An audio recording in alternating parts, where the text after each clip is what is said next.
So my father is from Pakistan. I'm an Irish Pakistani. It's a great mix. He, like an Irish car bomb, but it's okay. He moved from Pakistan in the early 70s, like a lot of immigrants do, looking for a better life. And he met my mom. And she quickly fell in love because she loved Omar Sharif, the famous actor. And, but that quickly soured because according to her, in those times, it was not uncommon for an immigrant to marry an American woman for a green card. And that happened to be true when I was 2, in the INS parking lot. My father announced that he wanted a divorce from my mom. He needed to continue on his life and move to Dallas. And he's a Muslim man, and so what he did is he walked around my mom 3 times, took off a shoe, and said, "We're divorced." And she said, "That might be in Pakistan, but a great state of Texas, that's a different story." So that began kind of a hard time. So my mom, to support 2 young kids, 2 jobs. She was an office clerk in the morning and a bartender at night. So with having those varied hours, clearly she couldn't take care of my brother and I, so I went to go live with my great-grandmother in 5th Ward. And I lived with her for some time. So she met another man who she fell in love with, and she was looking for a husband and a father to help raise these 2 young boys. What she did not know is that he was a raging, angry alcoholic. And he saw us, and he affectionately called us titty babies because we were raised by women, and he wanted to make men out of us. So that led to a life of very hard labor in our home. He was unhappy as a child and unhappy as an adult. He was a framer, so he drank incessantly. To the point where he'd come home, this angry man would just take it out on my entire family. So he came home one day so drunk and mad, my mom was parked in his spot, and he literally took his car and moved her car in park and came in and just was furious. My mom sent my brother and I outside. I think I was 5 at the time, my brother was 7, and we hid underneath the stairs, and he did what he did inside. That was an extremely hard and stressful time. Due to all of those hardships, I developed at the ripe old age of 5 years old an insanely bad stutter. I couldn't even say my first name. And anxiety, stomach problems, and panic attacks. Because that much stress happening to a young man was not a great thing. And I carried all that with me all through elementary, junior high, and high school. I will tell you that having a stutter and I was overweight, did not feel great about myself. I didn't have a lot of food to eat in the house, but what we did have in the house was not great food to eat. I decided to make myself even more popular, I would join band and play the tuba. That is not a great way to meet women. So, to get out of that experience, I joined the Navy. I know there's many veterans in this room, but do we need Navy vets in this room? No, clearly because you guys like camping and I did not. So I joined the Navy. The Navy will make a man out of you, but it will not fix emotional problems. It will not peel back the onion that is stress and all those things. Matter of fact, it can add more stress. And while in the Navy, my stepfather was shot and killed, and my favorite aunt, she died as well.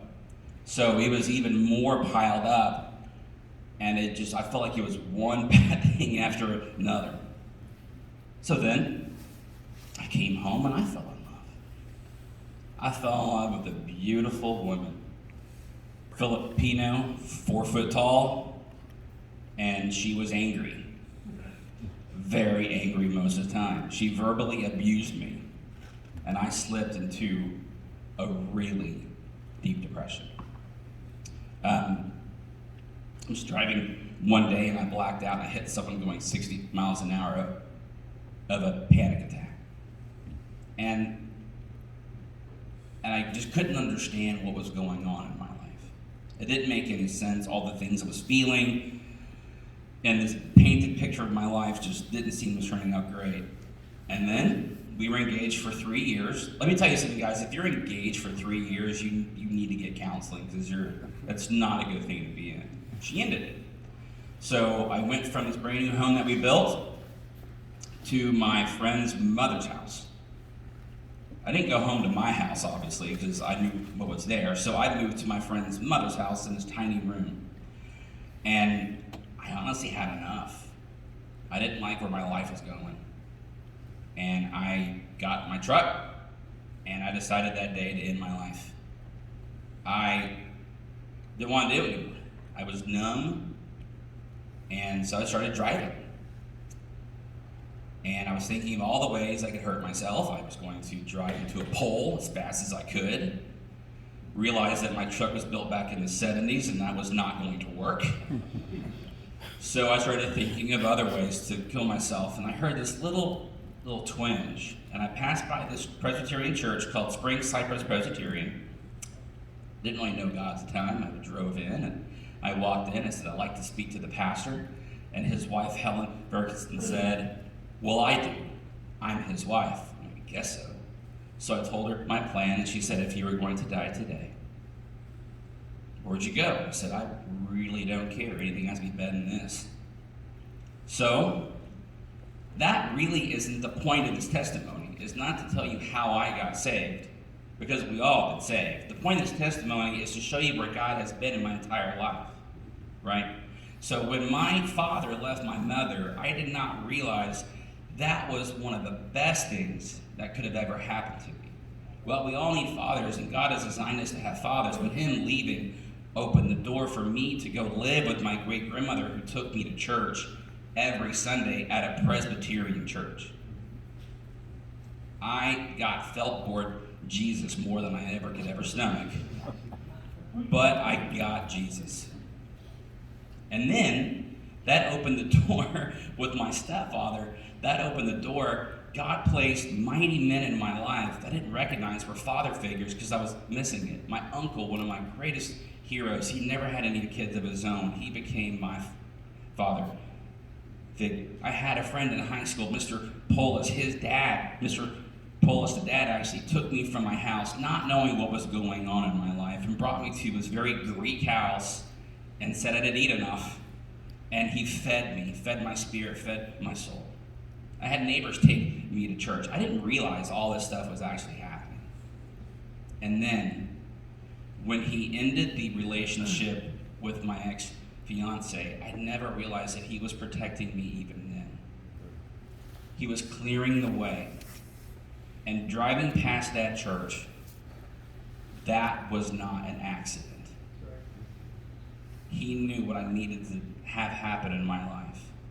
Even in my stuttering, going through, guys, don't take eloquence of speech for granted, because I'm not stuttering now only because of Mrs. French. She followed me from the 3rd grade all the way to my senior year in high school. She introduced me to acting. I couldn't even say my first name, and she walked with me, even followed through with me a few years after high school. My name actually means articulation. I never knew that. So, anytime that you go through things, and now I have a beautiful wife, and I say 4 kids here, 2 in heaven, and 1 on the way. I don't care what you've gone through in your life. We all have our own story. We've all gone through really difficult things. Even in your most difficult moments, I want to assure you that God has been there. Take stock of those moments. Count them as precious commodities. My life verse is Jeremiah 33:3. I got it from one of my mentors, Charles Culpepper. And he said, call unto me, and I will reveal to you all the great and hidden mighty things that you do not know. In order for your faith to progress, you need to see what God has done in your life now. Guys, I hope this reached someone. Thank you for your time. I'm going to pray over you, and I'm going to let Conrad do his thing. Heavenly Father God, I thank you for these men that are here. I thank you for these young men that are being pray that. Heavenly Father God, I pray that you bless every marriage here. Father God, I pray that you bless each person here and then make yourself more real to them than they've ever known. In Jesus' name I pray, amen.